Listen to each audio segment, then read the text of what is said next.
PL. Presidente, obrigado.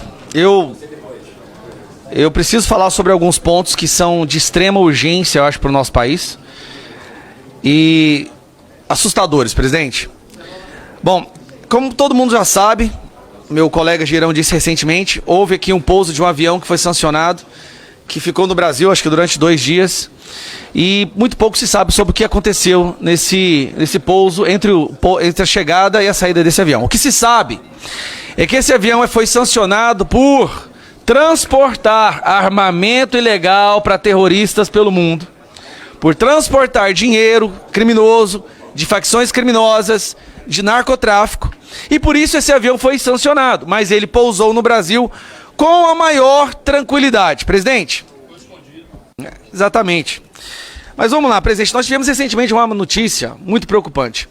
A nossa Suprema Corte, essa instituição que hoje é considerada como a maior ameaça à democracia brasileira pela última pesquisa do Atlas Intel, Atlas Bloomberg, esta Suprema Corte brasileira fez acordos judiciais com a Suprema Corte de uma ditadura comunista, a China, e se recusa a mostrar o que foi esse acordo.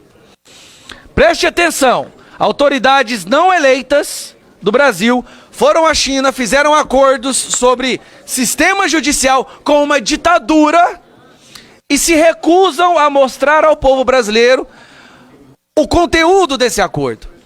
E também fizeram um acordo sobre inteligência artificial. Aí eu pergunto aos meus colegas aqui da comissão, o que a Suprema Corte brasileira tem prerrogativa, autoridade alçada para fazer acordo com o país comunista sobre inteligência artificial?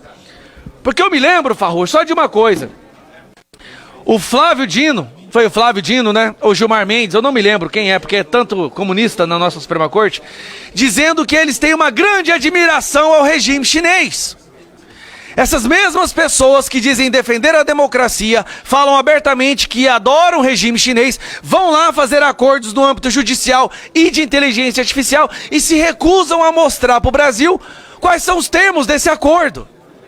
Quando foi que o Congresso se rebaixou a tal ponto, onde até mesmo a posição de articular com outros países foi entregue à Suprema Corte, que mais uma vez é considerada como a maior ameaça à democracia brasileira.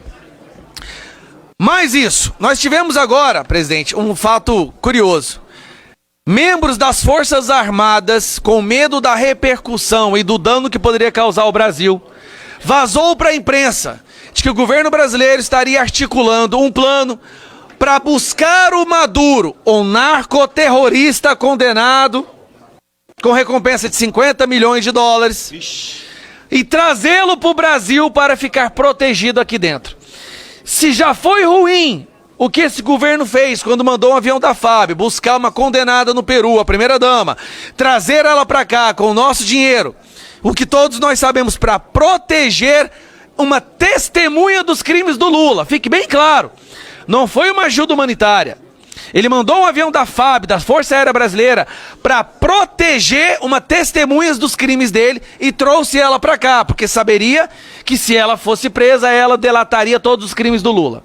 Se isso já não tivesse sido como ruim o bastante, nós temos agora relatos de dentro das Forças Armadas de que o governo Lula está arquitetando um plano para salvar o Maduro e trazer o Maduro para o Brasil. Vixe.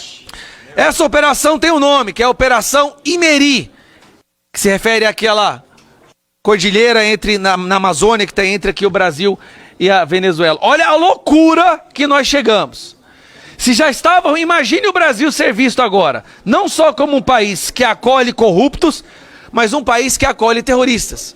O que não seria uma notícia nova, afinal de contas, com a última sanção Magnitsky, 15 pessoas dentro do Brasil, além do Alexandre de Moraes, também foram sancionadas, todas envolvidas com tráfico humano, narcotráfico, Hezbollah e Hamas. Vixe.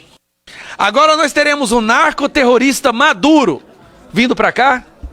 Pois então eu peço para que o governo americano escute isso e execute esse vagabundo antes do governo trazer esse traste, demônio, para o nosso país. Não, Farrour?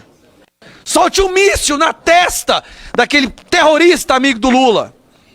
vai ficar complicado, né? Menos dinheiro do narcotráfico, menos financiamento para a esquerda brasileira.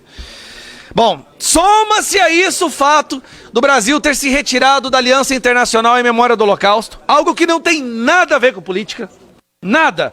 É uma aliança criada para impedir que o que aconteceu da Alemanha nazista contra os judeus volte a se repetir, para que as pessoas jamais esqueçam o que aconteceu. O Brasil se retira dessa aliança. Se retirar dessa aliança é demonstrar a intenção de fazer de novo o que o Hitler fez. Porque a existência dessa aliança é manter viva a memória das pessoas que sofreram nos campos de concentração e foram executadas. Se retirar dela é dizer claramente, olha, queremos repetir o que o Hitler fez. E aí nós temos que ver o ministro de Israel dizer que está preocupada porque o presidente do Brasil mostra traços antissemitas iguais a Hitler. Mas quem critica o Lula vira nazista, de acordo com a imprensa brasileira, nazista e fascista. E para concluir, presidente, como nós estamos aqui em relações exteriores e nossa defesa nacional, senhor presidente, eu acho que o senhor viu um estudo de uma universidade americana, se eu não me engano foi Stanford, que mostra que no nosso país, que o PT fala que é soberano, 26% da população vive sob o comando de facções criminosas. Prestem atenção nisso, meus amigos.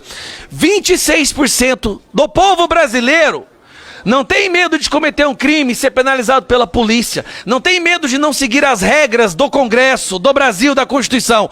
Eles vivem sob o domínio de facções criminosas.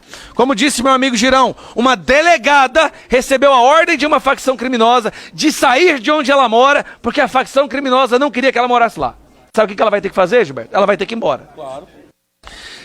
Aí eu pergunto para os senhores e para as senhoras, que soberania é essa onde 50 milhões a 60 milhões de brasileiros vivem sob o comando de facção criminosa? Facção criminosa esta que nessas áreas, na época das eleições, é proibido apoiar outro candidato que não seja o Lula. Inclusive, há vídeos mostrando essas facções executando, torturando uma pessoa porque ela colou um cartaz do Bolsonaro, ou porque ela postou no Facebook uma defesa do Bolsonaro. Aí ela é levada para um beco e chicoteada por essas facções criminosas que hoje dominam 26% do território brasileiro. Agora olha que curioso, 26% do território brasileiro é dominado por facção criminosa. Mais ou menos o que o PT e o Lula ainda têm de eleitorado. Então, por quê? Esse agora, presidente, nós estamos descobrindo isso. O PT criou um gigantesco curral eleitoral. Aquilo que antigamente era conhecido como curral eleitoral, ali em pequenas regiões, em estados, normalmente em regiões mais pobres, o PT criou o curral eleitoral do PCC e do Comando Vermelho. 50 milhões de pessoas que vivem sob o comando dessas facções não podem apresentar defesa a outro candidato que não seja do Lula. E os vídeos tem aí para quem quiser ver. Então, presidente, para concluir, se nós queremos realmente defender a nação, se essa é uma comissão da defesa nacional, os nossos inimigos não estão fora do Brasil, presidente. Estão aqui dentro, crescendo a cada dia e hoje dominando 26% do nosso território. Imagine, presidente, você acordar e ir trabalhar e ter que pagar pedágio para traficante. Ter que ter medo de falar alguma coisa que o traficante não queira. Ter medo de apoiar um candidato que o traficante não quer. Essa é a soberania do PT. E o medo do PT, quando o governo americano quis considerar o Comando Vermelho e o PCC como terroristas, é porque o PT ia perder o voto deles. Bom, presidente, eu acho que eu já falei demais, mas eram pontos que eu precisava recordar para mostrar o caminho, o ritmo acelerado que o Brasil está indo pro lixo nas mãos desse governo criminoso e terrorista. Obrigado, presidente.